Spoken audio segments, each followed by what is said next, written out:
scarce and things didn't flow as they could have flowed, and so he became aware of another problem, which was tires. And tires in Jamaica are a big problem because they are imported from the US. Used tires are imported that cannot be used in the States again. And people in Jamaica use them again, and then they patch them up like a couple of times if they get bad. And then if they're really, really bad, then they get thrown away, and there's no recycling facility for tires in Jamaica.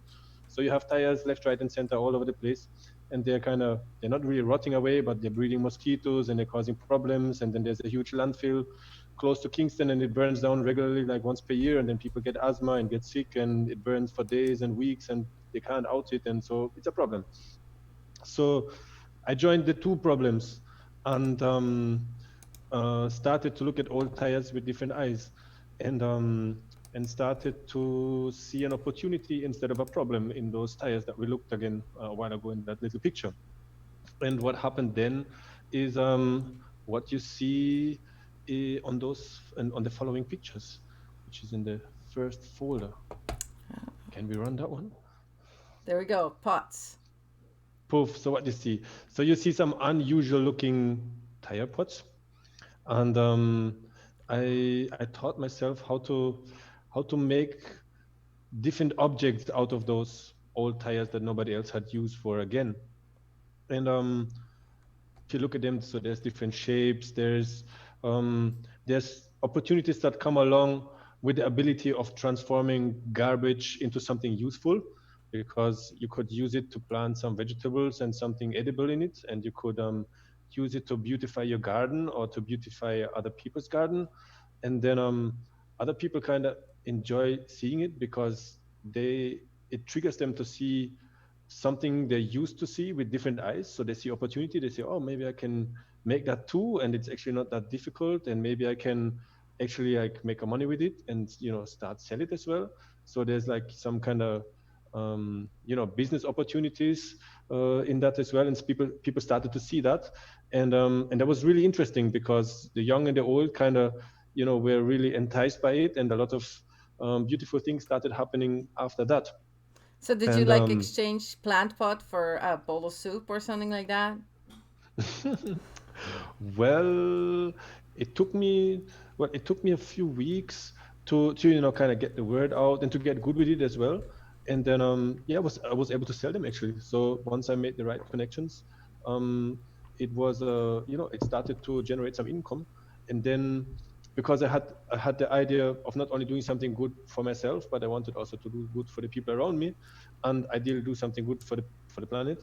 And then this tire recycling thing, like it seemed to fit perfectly with capoeira, and I thought, how can I combine the two? And then I started this organization which focused on capoeira for peace projects and on environmental protection through projects like this tire recycling.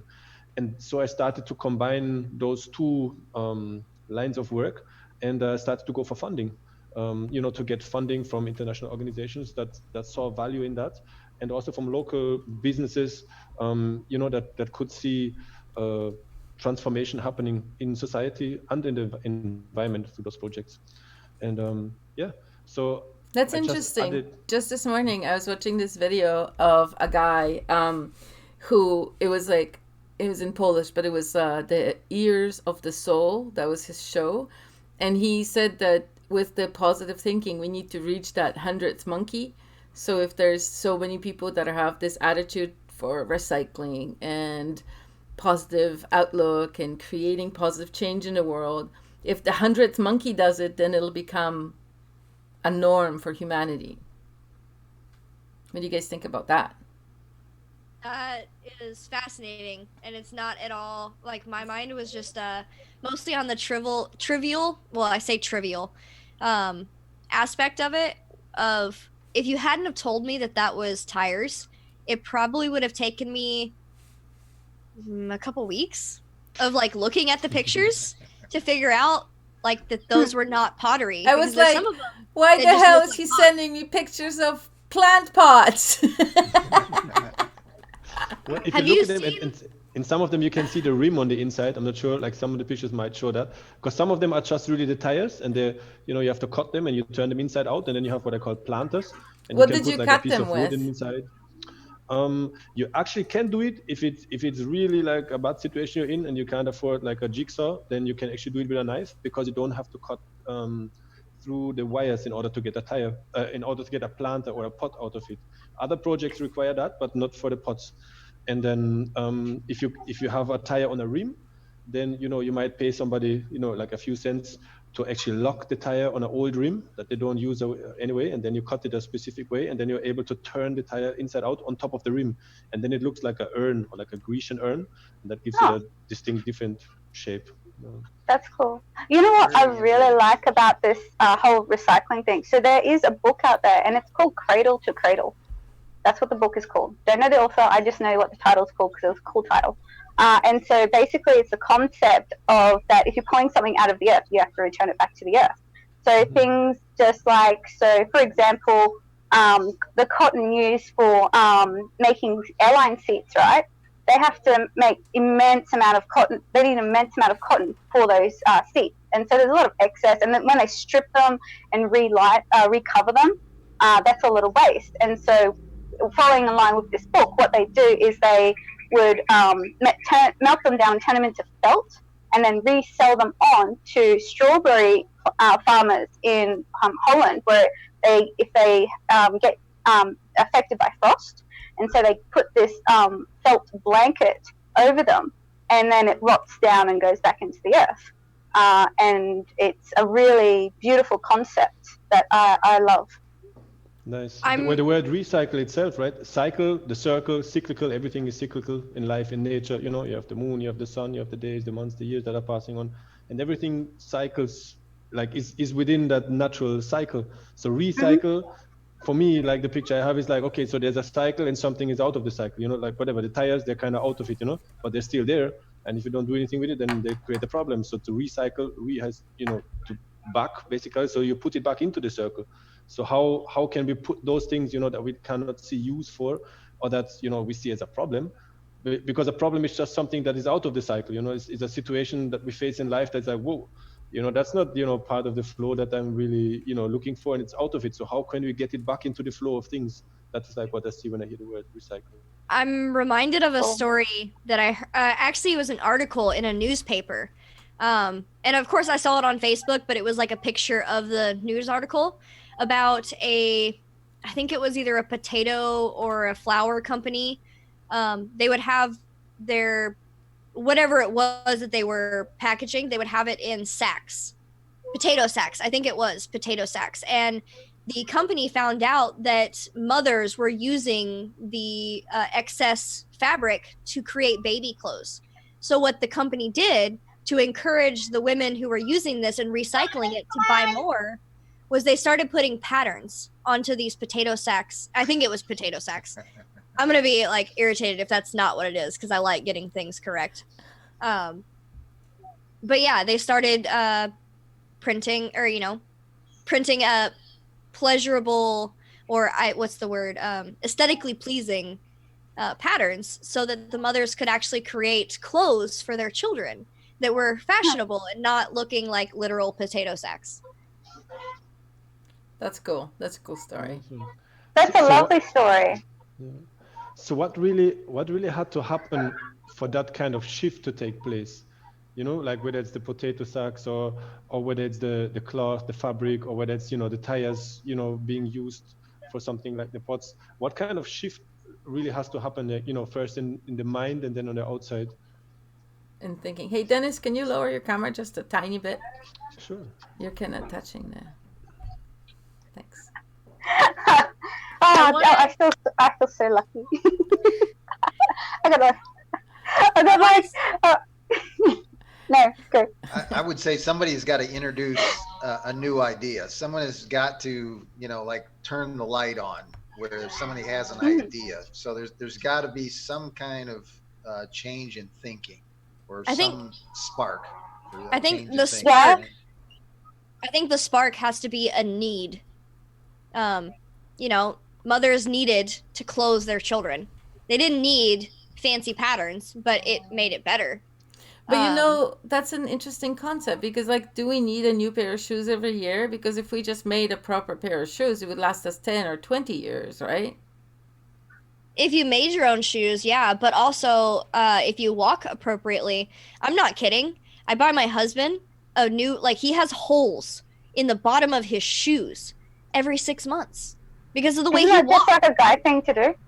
No, it's the way he walks. And I used to think that because I used to get on to him because he'd sneak up behind me and I'd freak out because I have a really bad startle response. So if I don't know you're there, I have a reaction. And he was like, babe, I'm not sneaking up on you. I'm just walking around the house. And it used to scare the crap out of me when I'd be asleep because I can't hear him walking around the house and it freaks me out. But it's the way he walks. He walks on so if your foot is like this and this is your heel, he walks on this part of his foot. So like The and ball. he just has a hole. It is his socks. Oh my God, they last even less time than his shoes. No matter where we buy them from, unless they're like serious boots, and even those only last maybe a year and a half. He'll wear them until they're falling apart because that's a guy thing. Yes. Let's go back to Dennis and his story. The question, Come on. though. So the shift. For me personally, and I can hear it like in the stories that you shared, from what happened to me, or one of the things that happened prior to that kind of shift of, looking at things and having a different perspective, is hardship or challenge or even desperation and frustration. And that kind of led to some kind of surrender because, if you if you don't see things for what they are, if you kind of recognize, oh, things are really shitty right now in a way, like, wow, I don't really know how to, how to pay for this, rice tomorrow that I need, and I'm going to be really hungry. So you have to surrender to the situation and say, well, something is not flowing, something is not going right there. So that was what happened prior to me actually, looking left and right and say, oh, what else can I do? And so that was something, like, or with the women as well, that Willow, you were talking about, they would not, if they had all the clothes in the world for their children, they wouldn't have to think about, making clothes out of, the bags, for example. And so some kind of challenge, I think that, is needed in order to kind of trigger to see things differently. Otherwise, if there's, just pure comfort, and so, why would we want to change anything if there's no That's right. challenge? If there's just pure comfort, there's no challenge. There's nothing that needs to be changed. Come on, I'm we're human reminded- beings. We love comfort. That's what we live for. Yes. We live for more comfort. But look, you just moved and you look so much better. You feel so much better. You're like new person, rejuvenated. I wouldn't say a new person, but you look like happy Deirdre. You look really happy. You're everything about you is just like, I'm here. I'm fully here, and it's beautiful to see. Really. Thank you, guys. I'm getting there. I'm starting to learn who I am.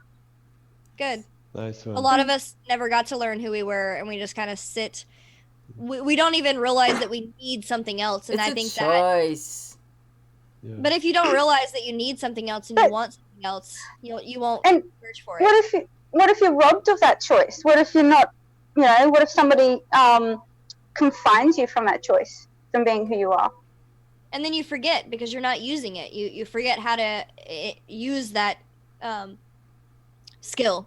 But I was gonna go back to what Dennis was saying about like finding a need for something. It reminded me of the conversation I had with Agnieszka about how I couldn't stand to wear certain clothes. They were driving me insane. And then when I did find clothes that I could wear, they didn't have pockets. And that's a big thing for me. That's kind of one of my soapbox things. Women's clothes need to have pockets. We're required to carry shit around. We need to have a place to carry it. So and what I would was have so happened? fed up. Sorry. I was fed up with the purses. So just like, shut up, Dennis. I'm gonna keep going. Agnieszka and I were talking about making our own clothes, like old clothes that were made functional because you needed to have all these different layers for different jobs and be functional. And it really got me into it opened my eyes to, yes, this is something that I need. It's something that I've wanted for a while, but I've never actually acknowledged that I need it. And it helped me start making certain stuff. Well, what are you going to say about that, Dennis? We're going to ask So would you have been able to overcome that situation if you would have stuck with frustration, with that, with that frustration of, that those are clothes are not working, or me looking at the ties, oh, that's really nasty and that's really shitty, and everybody's complaining about them. But if you get stuck in the frustration and the emotion there, then that's not really moving you forward. That's not really making a shift. So that's why I said surrender earlier. That's something else you have to come to terms with. Okay, it is what it is. There's this bunch of tires and they're rotting away and they're doing this and that, or the clothes are not working for me, or my children don't have any clothes. So it's like, oh, it is what it is. So what's next? So what's beyond that? So to overcome that state, it needs for you to acknowledge that, okay, it is what it is. So what's next? How can we move from there? Because if you just keep on complaining and you keep in the frustration, then that's just gonna be perpetual, and that's gonna repeat itself ongoingly. So steadily, I mean. So after that, what came for me is that, okay, like I was doing the tires and the pots with the tires, but then I said, what's the next level? What's after that? So let me add some creativity. Let me do some research, and I gave some more input. And what came out of that was what we see in the second bunch of pictures that we have lined up. Second pictures, all right. There you go. Second bunch of pictures on the screen. And what we see here, they're swings and they're birds at the same time. What's up with that, Dennis? Swings and birds, and what are they made from? And a beautiful half-naked woman with a swing, with a bird. I can't see any of this yet. But a client. I was all good until you were like, beautiful naked woman. I'm like, where? She wasn't naked. She was dressed, barely. All right, so these are made out of tires too, eh? That's kind of cool. Exactly. So that is what happened when I added some more creativity and I upped my skills in dealing with those tires, and like I found out what else can be done with them. So I took it to the next level, and I started to make birds in different shapes out of it. And there's a national bird in Jamaica which is called the doctor bird, which is a hummingbird. And so I thought, oh, people would surely love that because people identify very much, with that bird in Jamaica. So I started to make that and to paint them in the colors of parrots and of the hummingbird. And then and people would hang them up in the garden on the veranda, and they put a flower spot in there. So it's like a bird hanger that you use to beautify your garden. I thought it was a swing for children. There's different models also that transform into a swing, but those are really, to beautify the garden or the veranda. And they just, add like a different level of creativity, I guess, to what you can do with They're tires. like and a people very Jamaican much garden gnome. Exactly, yeah. It's hanging from the tree. I'm taken back to my childhood because one of my favorite memories was this tree in a pasture, and it had a tire swing, but it looked just like that horse tire swing. And I thought it was the coolest thing ever. And I was really upset because a hornet decided to make its nest in there. And then I couldn't go play on it because I was terrified, but I was also scared to tell I was embarrassed because I was a tomboy and I wasn't afraid of anything. Like, I was the girl who rode the steers instead of the sheep as a kid, like in the rodeo. I was like, screw sheep. I don't even care about that. Give me something that might hurt me. And I couldn't admit that I was scared to go play on my favorite tire swing. But yeah, it's amazing what you can make out of just things that are around your house or in your environment. And I think it's a way of reminding your brain that you can create things, that you can make a new future and imagine other things that are not happening right now. And I think that's a really important step to get out of trauma or even just that funk that you get into. Yeah, and to see opportunity all around, right? And that horse one is actually a swing. So that is a swing for small children, indeed. Agnes, she's so happy. I'm sorry, Dennis? Did you want to say something? No, I'm good. I think it was. Well, let me jump in here, and I would say that again, it's like yesterday you were talking about kind of the human spirit and how resilient that is, but today it's really about creativity. I think what you're showing is how creativity can really solve all kinds of problems. These are things within us.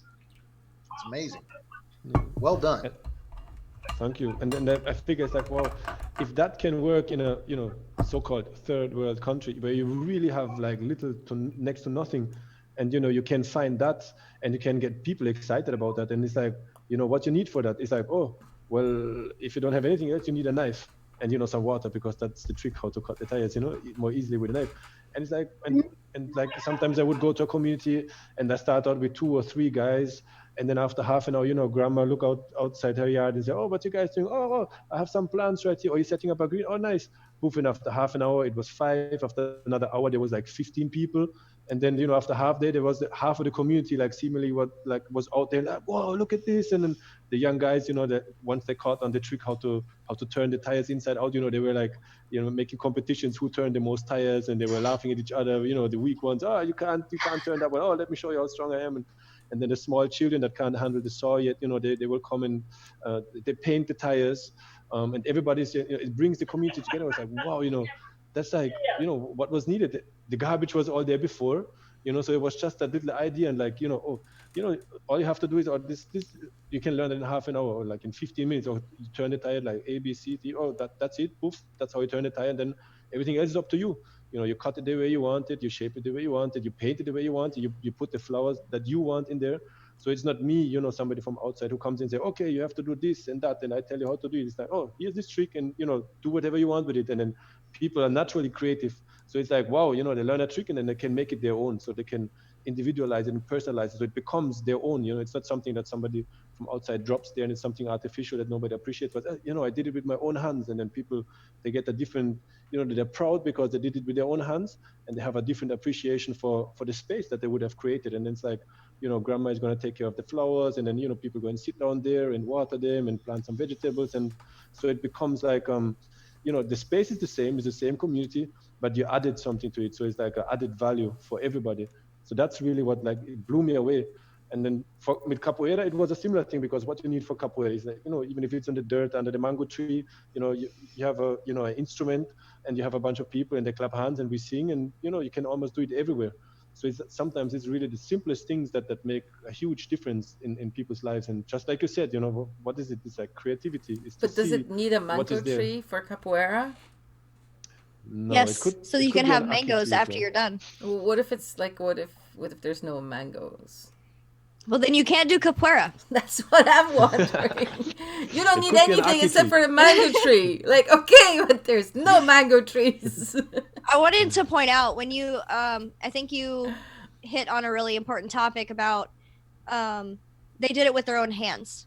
I think another powerful aspect of that is they saw it with their own mind.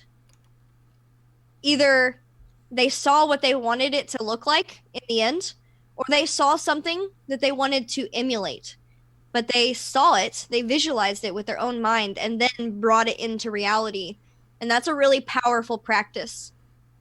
It's one that we're often not, it's often beaten out of us as children. And I say beaten as in literally beaten, and also just drilled out of us, that when you want to go, I mean, how many of us, we can do the hand raising game. Raise your hand if you were ever in the kitchen and you felt like making whatever. And when you got done making whatever, your mom goes, "Oh my God, why is my kitchen a mess? I just cleaned it. How could you do this? Rah, I'm stressed out." Even though they probably are stressed out and just ruined the kitchen that they spent a couple hours cleaning. And then you're like, talking about my everyday. Well, I am the mom here. That does happen.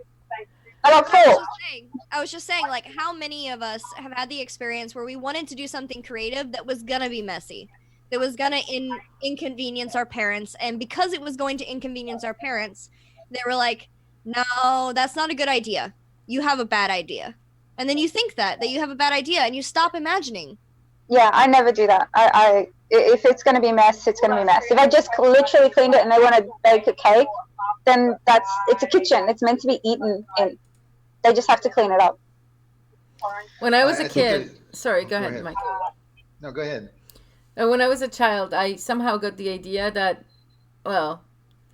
if I was going to make something in the kitchen, everybody was going to be like sticking their nose in and telling me what I'm doing right or wrong or whatever. So what I did is I ended up playing in the kitchen only between like 3 and 4:30 p.m. when my mom wasn't home, just before my mom got home. And I only used a little bit of everything so that they wouldn't notice that I did anything. And then I'm not sure if I really cleaned it up so that you couldn't tell, but I was convinced that you couldn't tell that there was anything done, because I did so few things, So can you think of any challenge or problem whether it's like, you know, a past one or one in the present that might turn or that turned into an opportunity for you? Is there any example that you can come up with? You know, you're talking about the cooking already. That's like super interesting. So, you know, that could be seen as a problem. It's like, oh, you know, like when I played in the kitchen, that became a problem. So, My so is mother there a told me what situation? to do and how to do it and how much to put whatever in, and I didn't like it, so I did it when she wasn't home. So you turned it around and made an opportunity out of that. You saw the opportunity in that time slot between 3 and 4:30 in the afternoon. And I learned And how is your 100 cooking different ways today? to make pancakes. Nice. You know what I was going to say is, you know, in regard to what you were talking about and getting the rest of the community involved and how, you know, you know, the curiosity and stuff got everybody involved. That, you know, like what we're experiencing these days, you know, is this kind of hysteria, and that's that human nature to like feel whatever the emotion is, and then it gets expressed.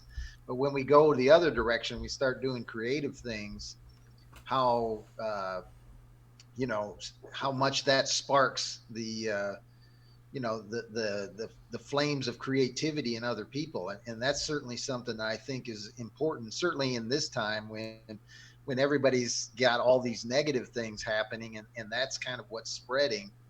We need to be spreading the other thing, that creativity thing, and I think that's the thing that you're you know, demonstrating, is that creativity is really contagious. That's the word I was looking for.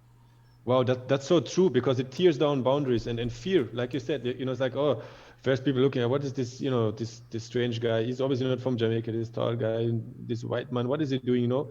And then he start doing something strange with the tires that are lying around, and then it's like, oh, so people are curious already, and they're coming close by, and oh, it's nothing threatening, you know. The guy's alone. It's like, but there were 5 of us, and it's our home and our yard. What is he doing? And oh, he's smiling and he's talking to us and he's telling us, and oh, wow, he has this like saw with him, and like, wow, he even lets me, you know, use it and shows me how to do it. It's like, wow. So it really, and then like after, you know, a few hours and so, you know, we're best friends, and you know, people that never met before and that would have had no reason to talk to each other, to do anything together, all in a sudden, you know, they would have created something together. So it's like a co-creation as well. And that's really, you know, I agree 100% that that's really the way to overcome boundaries that, you know, sometimes we only have in our mind, and that we don't have no way to overcome, you know. Like even in a conversation, it's to have those to have those we have to have those resources, those little tricks, you know, to kind of break the ice and to get to the humanity of those who live with us and around us, right? That's what Willow always says. She says about social connections are very important, and it's about, and that is building those social connections. That is people coming for a shared, you know, a shared project, a shared cause. Like we all are. We're all different. We have different practices. We have different techniques. Completely different people globally, but we have a shared purpose. I was going to also highlight that, along with what Mike was saying, you are completely right. Especially coming from the trauma side, a lot of people who experience CPTSD, because it happens usually in childhood, the creative centers, they go offline. Their pattern recognition and creativity are the first two that go offline when you're under stress from CPTSD. So for a lot of us, for a long time, we were mask wearers. We'd go pick out a mask, we'd put it on, but we had to get those masks from somewhere. They are our creation of what we, you know, like say Deirdre and Agnieszka. There's parts of you guys that I embody. You guys are part of my mask that I wear when I want to be that person. And for some of us, oh wow, I feel really touched because I feel the same way about you. Good. For some of us, it feels fake. It feels like we're wearing someone else's mask, but eventually you realize that you like that mask. That it's not a mask anymore. It's actually like part of who you are, and you enjoy that. So that's a way to trigger the creativity. So you don't have to just make up everything in your mind. Sometimes what our minds create is not the best. It's, you know, influenced by all of our past traumas and our stress and our joys. So it can be hard to separate that and realize like who you really are. And after a while, when you see people, who you admire and you take on those qualities, that can engage the creativity and help people actually learn how to do it for themselves. So it's very important that if you're creative, and you have an opportunity to be creative, even if you make an ass out of yourself, if you have an opportunity to be creative around the people who think that you're all that or really like to be around you and they're supporting you, you should, because you might actually show them a part of themselves that they want to be. And you make it your habit, right? So once you make that approach your habit, it becomes part of your posture, of how you posture, not only towards opportunities or towards problems, if you still want to call them that after what we have shared so far, but towards life itself. And then once you have that posture and you start making that a habit, you basically you're getting used to master life's little challenges. And once you're on that track, on that path, then it seems that life keeps on challenging you even more, and it throws you like a few bigger challenges, because you kind of have proven that you can deal with the easier ones quite all right, and you're on a good track. So you might get a bigger challenge, just to see if you can maintain that posture. And for me, that happened as well. Like on my journey, I was given a challenge at an almost inaccessible mountain, and in a lot up way up in the mountains. And well, as I Is said, that this became one section of these 3 challenges. time? Is it time for section 3 of the Almost pictures? there. Oh, sorry, I'm too Because eager. here we so the pictures of segment number 3 that are highlighting a few of the adventures I had up there that took Like now? place during the better part of 10 years of my life. And run the show then. There you And go. Ooh, that's here we colorful. see lots of green. We see a mountaintop. We see people joining in, helping together, building an airship, which That is looks what like your Willow mentioned. wife. Is that your wife up there? No, that's a student of mine actually. Oh. Yeah, I Did you guys actually build an did you build an earth ship, like yeah, an it's an actual airship hut. Yeah, I see it now. So it's an airship hut, which is like just a 1-bedroom building, but it has a toilet. It has it has a small solar panel. It has insulation. It's a dome roof Was it made out of structure. glass bottles or plastic? Plastic bottles. So we recycled tens of thousands of plastic bottles from all over Kingston that we collected. And we recycled, all in all, it was over 13,000 car and truck tires, which we carried up there by hand first, because it was not accessible by car. And then we actually carved out a road, and you see the road construction as well. So I used tires to reinforce a road that we carved out with a backhoe.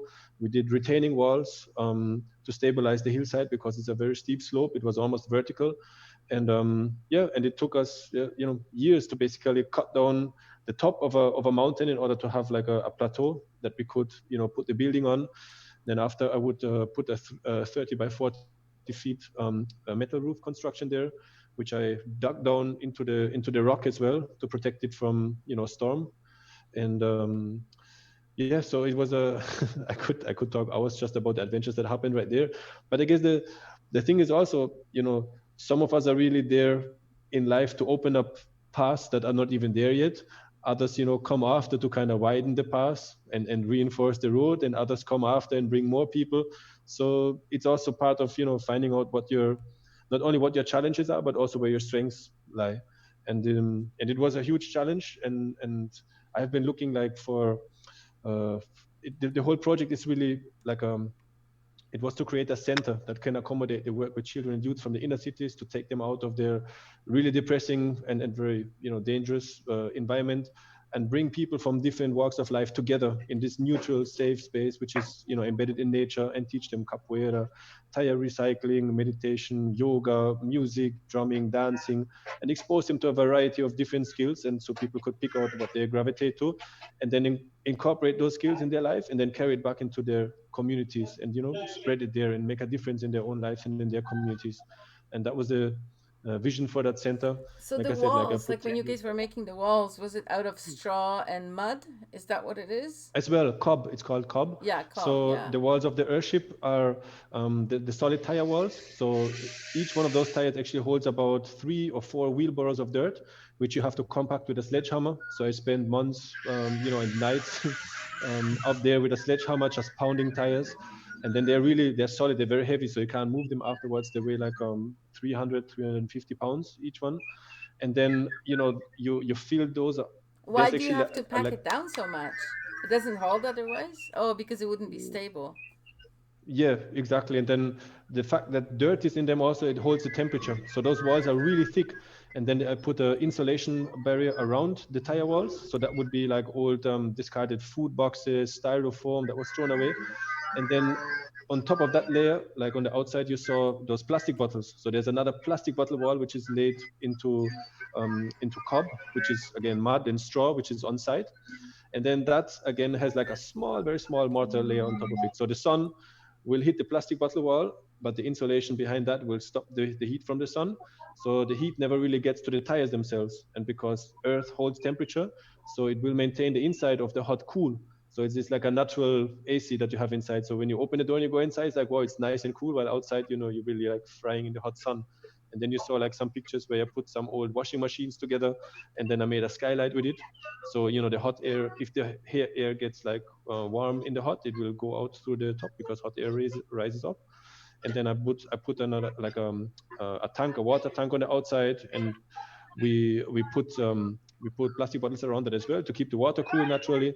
And then all the roof surfaces, they will collect rainwater. The rainwater gets captured in the water tank. The water tank is then feeding like a bottle Were the shower, plastic a bottles bucket empty shower. or full of water or what?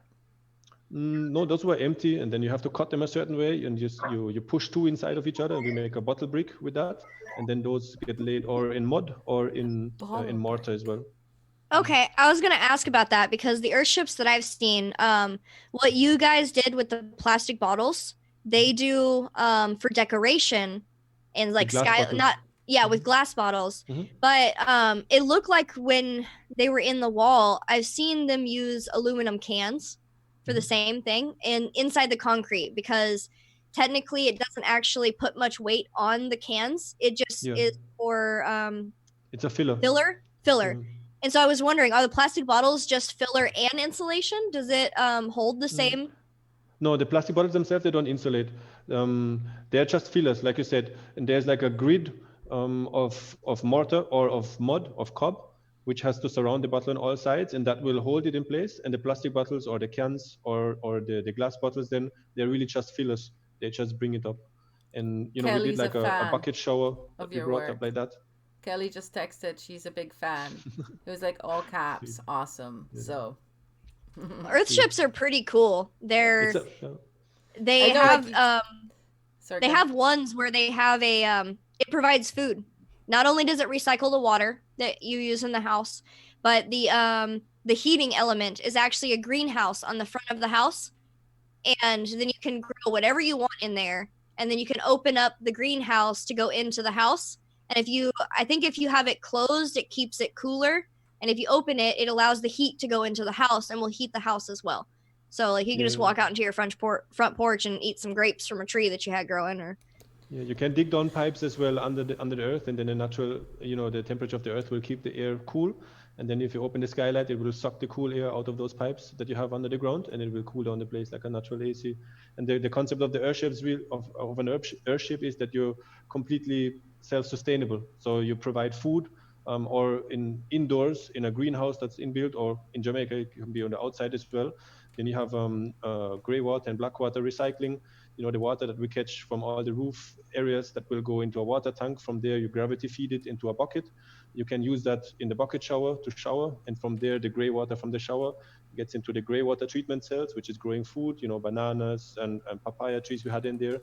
And then you have a low point in that gray water treatment cell where there's a small solar pump, like a 12-volt pump that gets powered by the solar panel on the rooftop.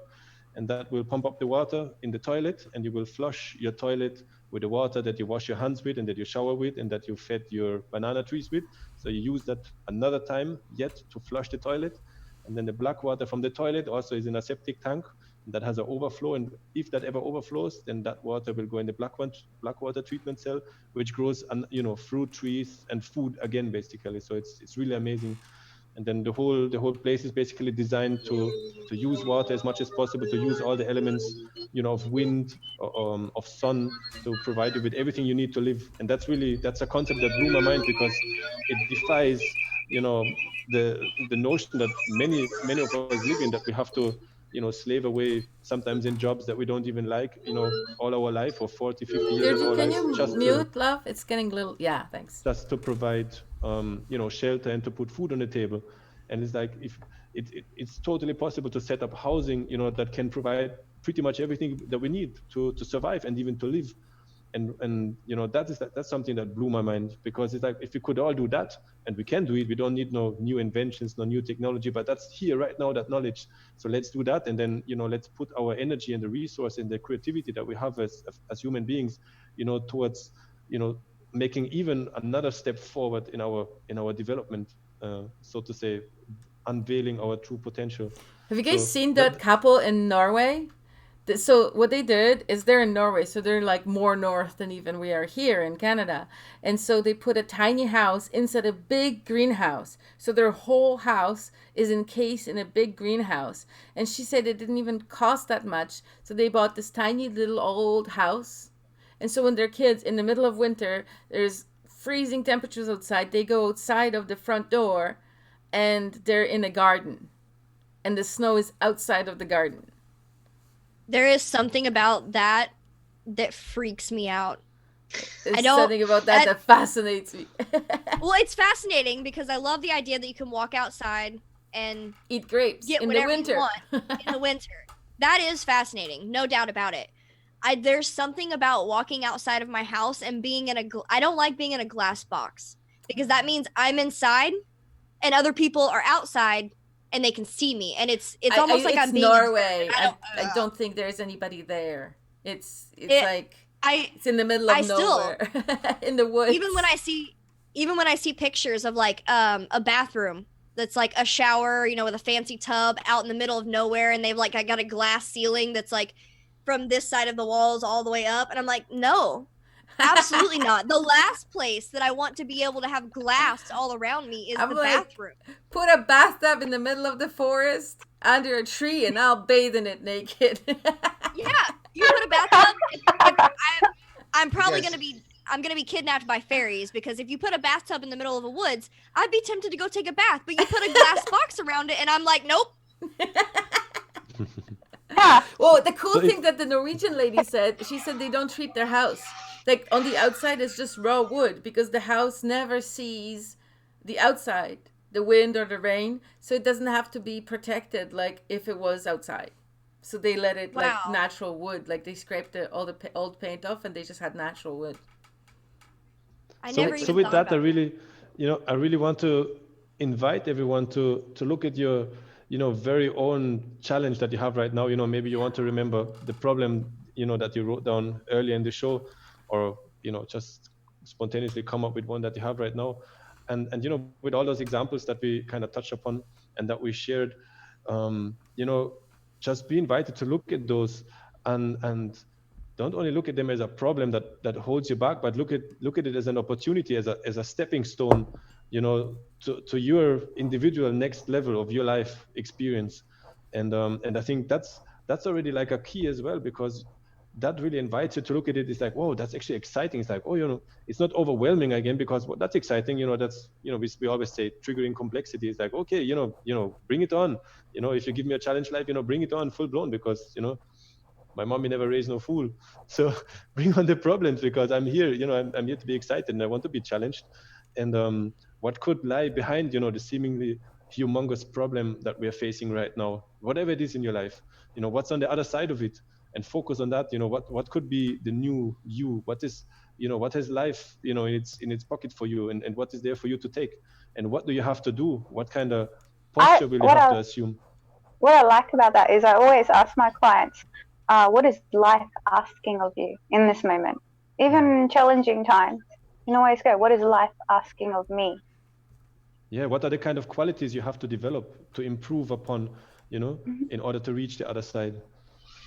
Not gonna lie, you kind of lost me when you said what's in your pocket, and my mind went nothing because the pockets are so small on women's clothes. I'm sure Agnieszka will help you out. I have Maybe a little an bit. She has a amazing way dress of shop, making clothes and they just have the way you want it. massive pockets. Oh yeah, that dress I'll shop. send you one. Boundaries, yes. Yeah, I'm gonna need to get the link to that dress shop But because Sam, do you wear a belt? it depends. Sometimes that's annoying to me as well. Because you can get those medieval pockets that have two loops, and then you put them on an apron string or a belt or something, and then you can sing. Well, the last time I tried that, I had a white dress and I didn't realize how white it was. And I had a belt that was like around my waist, but it also kind of did this, so it would like cross over that area. And I ended up going to the flea market, and quite a few men were like, "I really love your outfit. It's really nice." And I got home and realized that it was half see through, so I stopped wearing the. I was like, I'm good. I'll just stick. Maybe you to needed a shift underneath. A shift. I do. I need to also make a shift. I have lots of needs when it comes to clothes. Will you be my tailor? Is it going to be sentient? I don't even know how to be my own tailor, but I'm learning. Is What it going to did be you a sentient? Is it going to be a sentient shift? A sentient shift. Maybe. People It's would gonna know have a what that mind means. of its own. It's a joke. Yes. Anyway, Kelly so says double. as, as we are approaching the end of the show, We are, but we were having so much well- fun. The technical difficulties. well, the fun Actually, is the going to slideshows continue, are right? really great. I really like them. Thank you so much. I really love to share them. Like, well, if I look at when I was looking at those pictures, like, well, I can't even describe the feeling that come up because there's so much that went on and like so much work that went into there and so many experiences, and like it just feels like I could fill books with it, and it's like, it's moving in a different way to me now to look at it. And yeah, so there's a lot of memory and a lot of emotions also, still coming up. And it's, to me, it's like, it invites me also to look at, my problems, so to say, or at my opportunities, at the current ones, as if they contain the key to the locked door ahead of me, so it's really just, let's embrace life with all its ups and downs, and actually look if there's something beyond the pleasures and the problems of our daily existence, and what is that something that lies beyond, the waves, the ups and the downs? Is there, isn't there like an underlying joy and a peace that's really like that lies at the core of our beingness, of our being? And well, but Because more on if that the opposite tomorrow. of complexity is stagnation, The opposite of complexity is, I didn't get the last one. stagnation, Stagnation. stagnant, like rotting, disgusting water that's not moving Wouldn't it- and not flowing. I don't know if it's Simplicity. stagnation, because stagnation is like I think of stagnation like a pool of water. So you've got a pond of water that's flowing and everything. It's not kind flowing. Of See, moving. stagnant is not flowing. Yeah, it's not flowing. Yeah. So I don't know all if the it's bacteria opposite and of everything starts complexity. growing and rotting Yeah. and destroying everything in there That's right. because it's not moving with the flow of life. But they are That's right. flowing. The bacteria. Therefore, Yeah, I the don't- bacteria and the viruses and all that, they're fine. They're great. They're having Well, a grand there's old good time. and bad bacteria, isn't there? That's There's good a and bad powerful bacteria. analogy you just said. I'm not. When you're shitting. not triggering complexity, bacteria are having a grand old time on your corpse. Well, imagine, like, this is my theory of what's going on right now. Everyone's on lockdown. Everyone is stagnant. Everyone is, like, searching for that thing to do because they are stagnant. If stagnation breeds bacteria and viruses, are we not making ourselves more susceptible? If we're not But then flowing, again, they're Yes. stagnant on what level? Because they're stagnant on the outside, they can't go outside again. But what is life asking from us in that, is there somewhere else that we can actually flow and grow, not on the outside, not, being engaged in the physical activities that we cannot do right now, but is there somewhere else that we can focus upon? And that's maybe even more essential, than running up and down all day. So it's again, it's, it's a problem, but is that for what is that an opportunity, that situation that we have right now? I'm not saying that it's not a problem, and I'm not saying it's nice, but if you look at it beyond, this problem being, forced upon us by the powers that ought not to be. If you go even a level higher and we look at it, from a universal, maybe more spiritual context, and it's like, oh, what is life? Why does life put us in that specific situation? Is there something bigger than even, those people that think they can boss around people and determine even if they can step outside the house or not? What is that really asking us to do? Is there something that we can gain from it? Is that also like a hurdle that we can overcome, and what's behind that? And what kind of attitude do we have how do we have to posture in order to strive even in a situation like that? That's just the exactly first show what of the that week guy was said like today. The was like ears, capoeira context. ears of the soul guy said we need to reach the level where we're all purposefully living with happiness. Deirdre's birds definitely agreed with you. I like Deirdre's birds. I think they're cool, actually. That was a lovely addition to the. It was like it just switched to Deirdre, and all of a sudden you hear like this beautiful bird just singing in the background, and you're sitting there like just batting your eyes like a doll, and I'm like, oh, that was a lovely addition. It's because she also has one of those tire birds. Yeah, that's right. Dennis gave me a tire bird. Oh, well, she's also got a tree of crows that I told her that when she's like happy and she's like in herself, they go crazy. They go batshit crazy. You just like, I can't even hear her because they're in the background outside of her house, just cawing. The new house or the old house? The old house. It was so funny. One of my neighbors walked up to me and she goes, I can't believe how many crows are in that tree. I'm like, yeah, I think maybe there's like a couple of hundred now. They're like all around town, and they just go to that one tree. She's like, yeah, it's so strange. So I've never seen so many in one tree, like hundreds. Maybe they'll move in with you now in the new house. Maybe. They'll be all over the cottage. You will have a new roof. Some of them are kind of going there. As a matter of fact, I just wanted to throw in here because I have got to go. I've got another show going to happen here in like 10 minutes. And it actually does have Anil Gupta, whose website is Immediate Happiness. And it actually does have a lot to do with that. But I'm going to have to drop off here. I gotta get ready for the next show. Thank you, Michael. It is lovely time to wrap show, up anyway. Dennis. Thank you so much. Give thanks for the gathering and for the input, and for raising excellence together as a co-creation, and that includes the audience as well. But hang on, before we go there, stop what you're doing, because I want to show this last image that you had me. So if anybody wants to get a hold of Dennis, or talk to him about permaculture, or talk to him about capoeira, or talk to him about personal excellence and striving for personal excellence, maybe have a session or something, this is how you can get a hold of Dennis.